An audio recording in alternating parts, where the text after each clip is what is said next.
রাজ্য জুড়ে প্রচারে সোমবার ২ মেদিনীপুর সফরে তৃণমূল সুপ্রিমো মমতা বন্দ্যোপাধ্যায়। সেখানে একেবারে হাই প্রোফাইল সভা রাজ্যের শাসক দলের।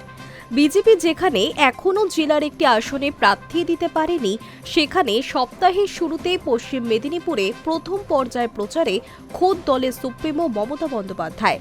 এর আগেই জেলায় দাসপুর ও কেশিয়ারিতে জোড়া সভা করে গিয়েছেন দলের সেনাপতি অভিষেক বন্দ্যোপাধ্যায়।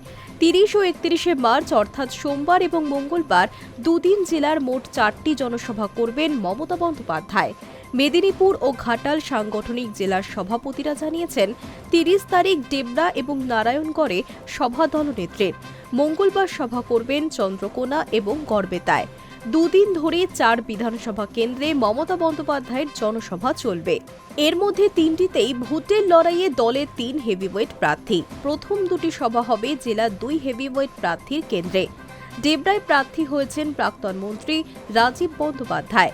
মাঝে তিনি বিজেপিতে গেলেও ফের তৃণমূলে ফিরে এসেছেন। ডেবরার বর্তমান বিধায়ক হুমায়ুন কবিরকে ডোমকলে পাঠিয়ে ওই আসনে আনা হয়েছে রাজীব বন্দ্যোপাধ্যায়কে। আবার নারায়ণগড় কেন্দ্রে এবার প্রার্থী হয়েছেন বর্তমান জেলা সভাপতি প্রতিভা মাইতি। নারায়ণগড়ে এবার দলের বিধায়ক সূর্যকান্ত অট্টকে প্রার্থী করেনি দল। তাকে নিয়ে দল এবং এলাকাবাসীর মধ্যে নানা অসন্তোষ ছিল। জনতার বিক্ষোভেরও মুখোমুখি পড়তে হয়েছে তাকে। তাই এবার সেখানে মহিলা নেত্রী তথা সভাপতি প্রতিভা মাইতিকে প্রার্থী করা হয়েছে। টিকিট না পাওয়া ক্ষুব্ধ সূর্যকান্ত অট্টর মান ভাঙাতে তার বাড়িতেও গিয়েছিলেন প্রতিভা দেবী। প্রতিভা দেবীর কথায় কোনো মান অভিমান নেই, সূর্যবাবু আমাদের নেতা, তিনি সব রকম সাহায্য করার আশ্বাস দিয়েছেন। প্রচারের সঙ্গেও থাকবেন তিনি। সেই নারায়ণগড়েই সোমবার সভা মুখ্যমন্ত্রীর।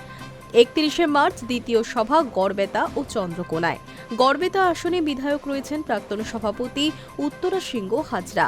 এবার তাকেই প্রার্থী করেছে দল। উত্তরার সমর্থনে গড়বেতায় জনসভা করবেন মুখ্যমন্ত্রী।